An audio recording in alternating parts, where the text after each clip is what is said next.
A paz do Senhor a todos. Estamos mais uma vez aqui reunidos para esse programa que gostamos tanto, História e Geografia Bíblica.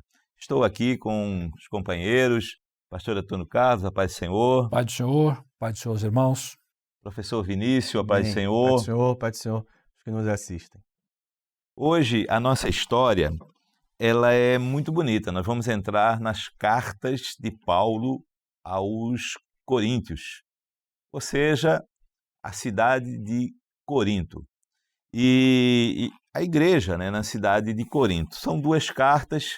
A primeira, tudo indica, que ele escreveu após ou durante a terceira viagem, quando ele estava lá em Éfeso, ali por volta do ano 55, 56. O professor Vinícius depois vai dar mais detalhes sobre isso. E a segunda carta, tudo indica que ele escreveu na Macedônia, ali numa resposta a Tito, quando Tito levou ali informações da igreja e ele se alegrou com aquelas informações, e então ele escreve a segunda carta. Nós vamos dar início ao episódio de hoje lendo um texto que está na primeira carta de Paulo aos Coríntios, capítulo 2, verso 9, que diz assim: Mas como está escrito, as coisas que o olho não viu e o ouvido não ouviu e não subiram ao coração do homem são as que Deus preparou para os que o amam. Olha que coisa profunda já esse texto. Então, as cartas de Paulo aos Coríntios, ela tem muitos textos importantes, Fala ali sobre a corrida do atleta, corro não por uma coroa corruptível. Isso nós vamos ver lá na segunda carta. Também fala ali, perseguidos, mas não abatidos. Toda aquela colocação de Paulo. Fala aqui, uma resposta aos filósofos da época, Aqui Corinto era o olho do furacão, pertinho de Atenas, e onde a cultura helenística, a cultura grega, era muito forte. Então aqui eles estavam vivendo, aquele período que veio lá dos 400 anos, do silêncio de Deus, onde os filósofos ganharam vida, Então apareceu ali Heródoto, apareceu ali Sócrates, apareceu Platão, Aristóteles e todos aqueles outros, os sofistas, os estoicos, os epicureus, E Paulo dá uma resposta para eles aqui, Os estoicos e os epicureus, mais os epicureus, era buscar a felicidade aqui na terra com os prazeres, os prazeres moderados. Então eles tinham essa ideia, e Paulo diz uma resposta: se a vida aqui é só isso, comamos e bebamos que amanhã morreremos, Então isso está nas cartas de Paulo aos Coríntios. Então nós vamos começar dizendo o seguinte: Corinto, ele era uma cidade portuária, por isso na época era uma cidade cosmopolita, vinham pessoas do mundo inteiro, passavam ali por Corinto.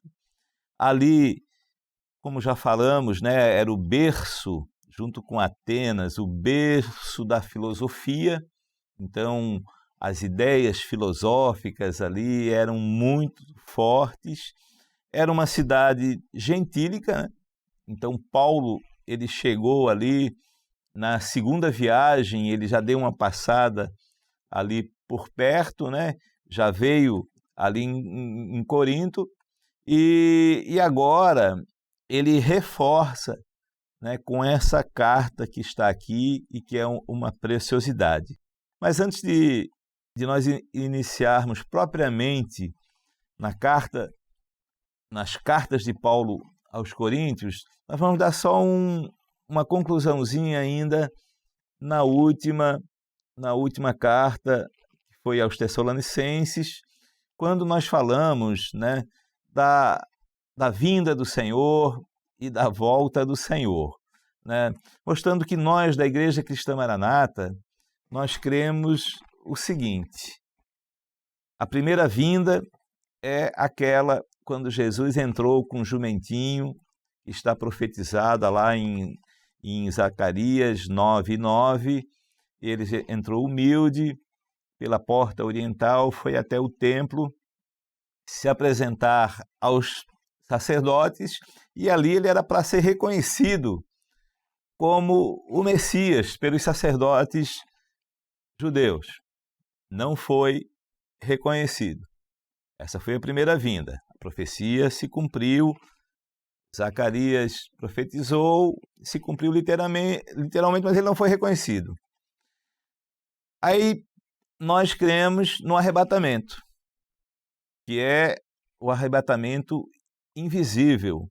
Isso o mundo não verá. A igreja será arrebatada, um será tomado, um será deixado. É um encontro com o Senhor nas nuvens. Então, e para nós esse arrebatamento, ele acontece antes da grande tribulação. Após o arrebatamento da igreja, inicia a grande tribulação de 7 anos. Depois vem a segunda vinda de Cristo, porque o arrebatamento não é considerado uma vinda porque o encontro é nos ares. Aí, após o arrebatamento, a segunda vinda, então ele vai pisar na terra, no Monte das Oliveiras, vai se apresentar como o Senhor. E eu vou passar a palavra agora ao pastor Antônio Carlos, que vai ainda dar um retoque sobre isso. Amém. Na edição passada, o pastor Edson Ian, comentou que nós falaríamos sobre a parábola da figueira. Porém, o assunto que o pastor Ian acabou de abordar é apoiado por outras profecias. Nós lembramos aqui que nós não podemos nos ater a um verso só da Bíblia, porque são várias profecias que se encontram e que se esclarecem entre si. Quando nós falamos aqui das 70 semanas de Daniel, foi demonstrado que Daniel, quando tem a visão, ele só enxerga o tempo de Israel. Ele nem sabia que haveria Novo Testamento. Fala da vinda do Messias, tal como o pastor Ian disse, a primeira vinda dele como homem, depois o Messias seria tirado, não seria mais, e nesse momento, o que Deus fez? Ele introduziu um tempo novo que não existia, que é o Novo Testamento. E nesse tempo novo, abriu oportunidade para os gentios, que é exatamente a nova aliança profetizada. Então, enquanto o Novo Testamento está em vigor, o tempo para Israel está paralisado. Esses últimos 7 anos, ou esta última semana que faltou, vai ser contada após o término do Novo Testamento, após o arrebatamento da igreja. Vou retornar à entrada de Jesus em Jerusalém. Depois eu faço mais um complementozinho, que tem pontos importantes aqui para esclarecer. Quando Jesus entra em Jerusalém, primeiro ele veio de Jericó, chegou a Betânia, teve o jantar em Betânia, e essa questão de dia, sempre se lembra que o dia em Israel começa às 18 horas aproximadamente, não o nosso dia meia-noite. Então, dá certos detalhes aqui. Ele chegou no sábado, não podia nem caminhar, porque de Betânia a Jerusalém tinha 3 quilômetros. O caminho de um sábado não dá nem 1 quilômetro, porque ele não poderia nem caminhar naquele dia, porque ele cumpria todas as leis, estava dentro do Velho Testamento. Então Jesus, quando sai de Betânia, ele chega ao Monte das Oliveiras, do lado contrário da cidade, do lado de Betânia. No pé do Monte das Oliveiras, desse lado, estava Betfagé. Foi ali onde ele chega, é providenciado o jumentinho, ele sobe o monte, desce montado no jumentinho. Quando ele vai descendo, quando ele olhou, ele viu a cidade de Jerusalém e viu o monte do templo. Numa representação, ele foi outras vezes em Jerusalém, mas essa era profética, era a entrada profética. Quando ele olha o templo e olha a cidade, ele sabia que tudo aquilo representava Israel, que não iria aceitá-lo. Então ele chora, descendo, ele chora sobre a cidade. Ele se comoveu pela situação, chorou e acrescentou em apoio a essas palavras que estamos dizendo. O texto que eu vou ler está em Lucas 19, 42. Ah, se tu conhecesses também, ao menos neste teu dia, o que a tua paz pertence, mas agora isso está encoberto aos teus olhos. Porque dias virão sobre ti em que os teus inimigos te cercarão de trincheiras, e te sitiarão, e te estreitarão de todas as bandas, e te derrubarão, a ti e teus filhos que dentro de ti estiverem, e não deixarão em ti pedra sobre pedra, pois que não conhecestes o tempo da tua visitação. Jesus veio para eles, estava lá, o Messias esperado estava diante deles, e eles não reconheceram. Eles não conheceram. O Senhor fez o tempo deles, mas eles não tiveram a sensibilidade de conhecer. Era profético até. Então, eles rejeitam a Jesus como o Messias. E o Pai rejeita, nesse momento, a Israel. O Messias esperado por Israel ia ficar ali. Agora Jesus ia cumprir a semana da Páscoa, se voltando para a igreja. Todos os dias, Jesus fazia esse trajeto. Betânia, Monte das Oliveiras, templo. No fim da tarde, templo, Monte das Oliveiras, pernoitava com os discípulos em Betânia. Até porque ele sabia que os judeus queriam matá-lo. E ele fazia isso. No dia seguinte, quando ele desce outra vez o monte, ele chega perto de uma figueira. Agora, lembrando aqui a representação das árvores, a oliveira representa o povo de Deus durante todo o tempo, genericamente. A figueira, especificamente, representa o povo de Israel, a videira, especificamente, representa a igreja. Então, quando ele passa perto da figueira, que representava Israel, houve a primeira rejeição, a primeira palavra profética, não conheceste o tempo da tua visitação, quando eles rejeitaram. Agora, Jesus passou perto da figueira com os discípulos, não encontrou nela frutos e disse, nunca mais nasça fruto de ti. E a figueira secou-se imediatamente. Outra profecia de que Israel seria rejeitado. No templo, Jesus, quando proferiu o sermão profético, aliás, antes do sermão profético, quando ele falou aos escribas e aos fariseus, ele disse assim, Jerusalém, Jerusalém, que matas os profetas e apedrejas os que te são enviados. Quantas vezes eu quis ajuntar-vos, como a galinha junta os seus pintinhos debaixo de suas asas, e vós não quisestes. A vossa casa vai ficar deserta. Voltando à palavra anterior, a figueira secou, ou seja, Israel saiu do plano de Deus. No sermão profético, o Senhor volta a falar sobre a figueira.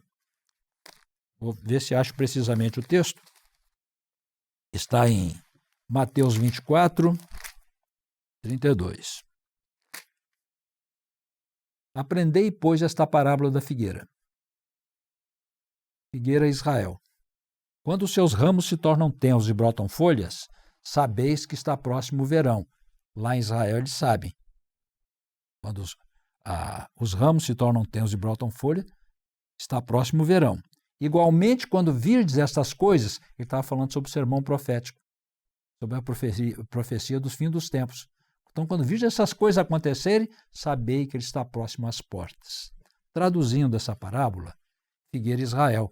A figueira secou. O Senhor estava dizendo que haveria um momento que a figueira iria brotar, ou seja, Israel iria se reconstituir como povo e como nação, iria voltar ao plano profético de Deus. Esse retorno, a figueira reverdecer, o ramo brotar é dividido em 3 partes, porque é um processo, não é um ato só. É Israel voltar para a terra, porque a terra seria dada, eles seriam tirados da terra.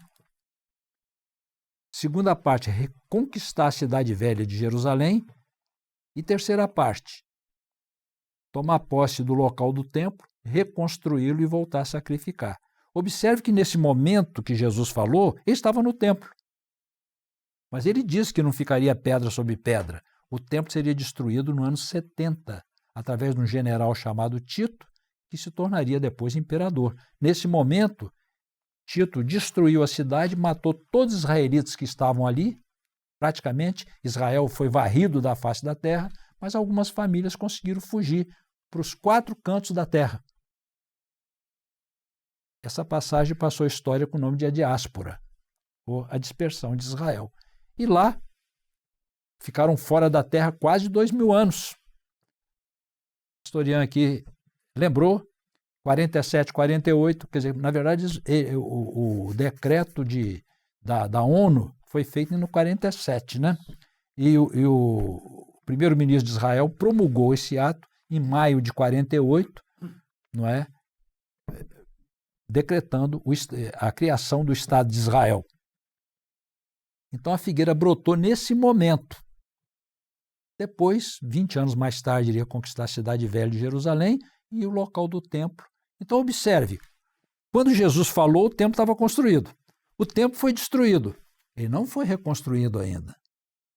Então ele vai ser reconstruído mais tarde. De acordo com a profecia que Jesus fez, vai ser profanado pelo anticristo. O templo vai ser construído, depois vai ser profanado. Mas uma observação importante que reforça a questão do arrebatamento e da volta de Jesus em 2 momentos diferentes. Vou repetir aqui, pastor Ian acabou de dizer.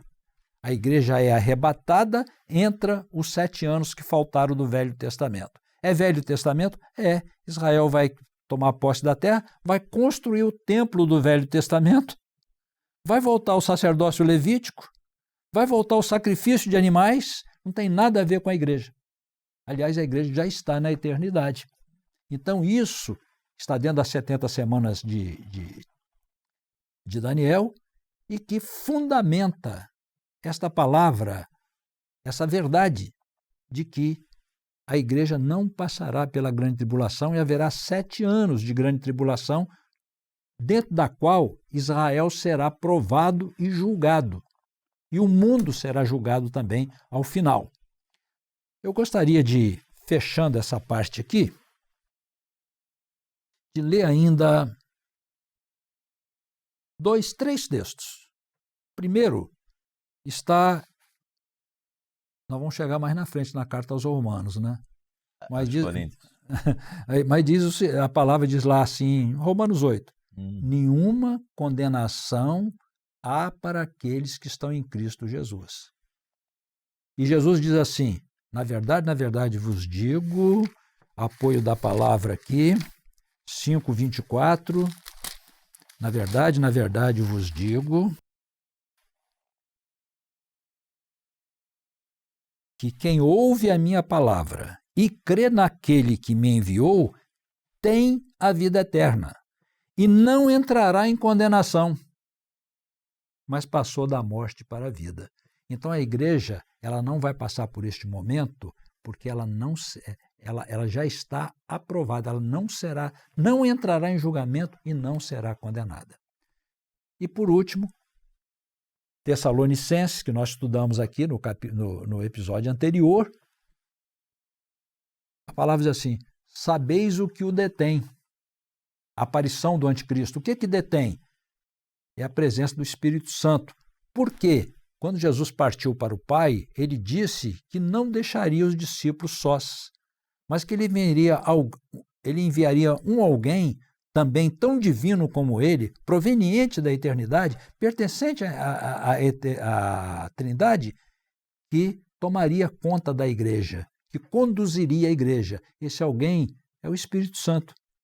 Então, o Senhor Jesus, quando criou a nova aliança, enviou o Espírito Santo. Quando a nova aliança fecha, acaba o Velho Testamento, o Espírito Santo sai com a igreja. E o Espírito Santo é quem detém a aparição do anticristo. Também fundamenta estas palavras ou esta afirmação do arrebatamento da igreja e da segunda vinda de Jesus, ou da vinda de Jesus. Apesar do pastor Ian ter falado aqui que a primeira vinda foi com Jesus, o homem veio, e foi mesmo, mas para Israel o Messias não veio. Para eles é a vinda do Messias, não é? Que vai ser na última guerra chamada o Armagedon. Então, pastor Ian, esse foi o esclarecimento aqui que nós ficamos de fazer, não é? E aqui vem uma coisa muito importante em analisar a palavra do Senhor com detalhes, porque a profecia de Zacarias dizia que ele viria montado num jumentinho e de uma forma simples. Sim. Mas Israel esperava vir ele como rei, como Davi, né? Que viesse livrar ele dos romanos, que viesse... Mas a profecia, aí não deu ouvido à profecia, deu ouvido ao que achavam que deveria ser. Então, assim, falamos aqui, nós não podemos achar que seja assim ou que queiramos que seja assim. Nós temos que dar ouvido à profecia, à palavra do Senhor. E eu ainda queria só acrescentar um detalhe, a parábola da figueira, que é uma parábola extraordinária, que foi importante na minha juventude. Mas olha só aqui, ó, em Lucas 13, 6. E dizia esta parábola: um certo homem tinha uma figueira plantada na sua vinha e foi procurar nela fruto. Não o achando, e disse ao vinhateiro: eis que há 3 anos venho procurar fruto nessa figueira e não o acho. Corta, porque ocupa ainda a terra inutilmente. Então, mais um detalhezinho mais uma profecia da palavra da figueira, né? 3 anos, o ministério de Jesus foi 3 anos, procurou por 3 anos, não achou, cortou. Ele não arrancou, ele cortou, por isso que ela brotou. E o pastor Antônio Carlos falou que em 48. Mas o nosso assunto aqui já passou muito. Pastor Ian, só acrescentar que nós falamos aqui que as profecias a respeito da volta de Jesus, que engloba, aliás, primeira vinda, segunda vinda, considera que não foi, mas importante saber que nós temos um entendimento. A volta de Jesus para a igreja é o arrebatamento. Porque quando você fala assim, a volta de Jesus, a igreja entende como um arrebatamento. Não é? Quando você fala a volta de Jesus para Israel, não é o arrebatamento, é o Armagedon. É quando Jesus vem para reinar. Agora, vamos falar mais, tem mais profecias à frente. Quando entrar ali na carta, no fim da carta aos Coríntios tem mais alguma coisa, e na carta aos Romanos tem outros esclarecimentos ainda. Amém. Professor Vinícius, fala um pouquinho das cartas de Paulo aos Coríntios. Amém. As cartas, na verdade, aos Coríntios, elas têm um propósito, propósitos, entendo que distintos, né? A primeira carta aos Coríntios, como foi falado, escrito por volta de 56, 57, enquanto Paulo ele percorria a sua terceira viagem. E é uma cidade muito importante, inclusive, e que tinha muitos costumes por ser um centro comercial, por ser um centro até mesmo da filosofia. Ora, o império que dominava o mundo naquela época era o Império Romano. E nós vimos, quando estudamos as viagens de Paulo, que o Império Romano tinha o hábito de repartir as terras em províncias. Portanto, a própria Grécia, ela era dividida em províncias. Corinto era a capital de uma dessas províncias, chamada Acaia. Então, por isso, quando nós lemos na Bíblia, vamos ver o nome Acaia, que Paulo esteve na Acaia, e na verdade ele está se referindo, não é, principalmente à cidade de Corinto, que era a capital. Uma área até estratégica, porque se nós vemos aqui, acompanhamos o mapa, então do lado oriental tinha-se o mar Egeu, Então, do lado ocidental tinha o Mar Adriático e pela península, né, da Acaia percorria a estrada. Então, era um lugar até de escoamento de produção, que vinha do Oriente, passava para o Ocidente. Então, era uma região que era um ponto de encontro para dois hemisférios diferentes. Então, era de grande importância comercial. Então, a cultura que existia ali era muito aflorada. Inclusive, Paulo, quando chegou a Corinto, ele veio, não é? Digamos assim, até orando ao Senhor para ser renovado, porque em Atenas, né, não foram tantos os que creram. Né? Então, mas o Senhor anima Paulo, e Paulo vai para Corinto, então, e é importante que essa carta aos Coríntios, então, vai ter um objetivo. Muitas pessoas, muitos que se converteram, eram antes pagãos. Acreditavam em vários deuses, faziam festas e cultos para deuses estranhos, tinham muitos hábitos, até de perversão mesmo. Agora, quando eles se converteram, quando eles passaram a fazer parte da igreja, houve uma necessidade do apóstolo Paulo de passar ponto por ponto do que era necessário. Então, com o resumo de tudo isso, o que nós vimos até aqui? Que a doutrina, as cartas, elas surgiram em meio à necessidade. Né? A carta aos Gálatas, o tópico principal é salvação pela graça, porque houve dúvida sobre isso. A carta aos Tessalonicenses, dúvidas sobre a vinda do Senhor, a volta do Senhor, não é? Então, Paulo doutrinou e esclareceu. Agora surgem novas necessidades, questionamentos, divisões entre pessoas dentro da igreja, né? Confundir a ceia, por exemplo, com os banquetes, os festivais que aconteciam para deuses estranhos, até mesmo os costumes, né, da família. Paulo precisou se esforçar bastante e ser movido pelo Espírito Santo para falar coisas até, digamos assim, até básicas, né?